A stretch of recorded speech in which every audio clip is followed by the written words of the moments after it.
በእርግዝና ወቅት ግብረ ሥጋ ግንኙነት የማይፈቀድባቸው ወይም ደግሞ የማይደረግባቸው ነገሮች ምን ናቸው የሚሉትን አንድ ባንድ አንስተን የምናይ ይሆናል። ለዛሬ ስድስቱን በእርግዝና ወቅት ግንኙነትን የሚከለክሉ ወይም ደግሞ ግብረ ሥጋ ግንኙነት ባይደረግ የሚመከሩትን አንስተን እንነጋገራለን። በመጀመሪያ ስናይ እንግዲህ እርግዝናው እንዳይቀጥል አጠራጣሪ ነገሮች ካሉ፣ ይህም ማለት ጽንሱ እንዳይቀጥል የሚያጠራጥሩ ችግሮች ወይም ደግሞ ነገሮች ከተከሰቱ በዚህ ጊዜ ግንኙነት አለማድረግ ይመከራል።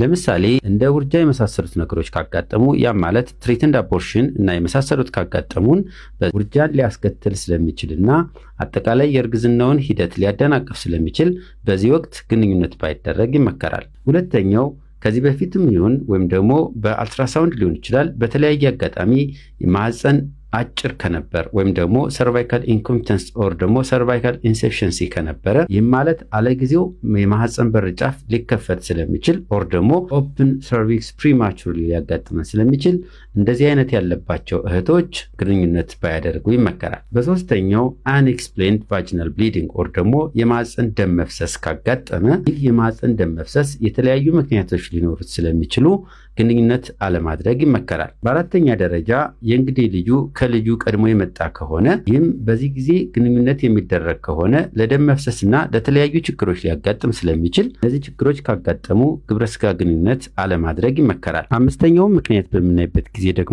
የእንሽርቷ ቀድሞ ከፈሰሰ። እንደሚታወቀው የእንሽርቷ የጽንሱን ደህንነት ከሚጠብቁልን ሁኔታዎች አንዱ ሲሆን፣ ይህ የእንሽርቷ ቀድሞ በሚፈስበት ወቅት ለኢንፌክሽንና ለተለያዩ ችግሮች ሊያጋለጥ ስለሚችል በዚህ ወቅት የግብረ ሥጋ ግንኙነት ባይደረግ ይመከራል። በመጨረሻም ከዚህ በፊት ካለጊዜው ምጥ የመጣባት እህት ካልነበረች ወይም ደግሞ ካለጊዜው ምጥ መጥቶባት የወለደች እናት ከነበረች በዚህኛው እርግዝና ግንኙነት ባታደርግ ይመከራል። ምክንያቱም በዚህኛው እርግዝናም ያለጊዜው ምጥ የመምጣት እድል ሊኖረው ስለሚችል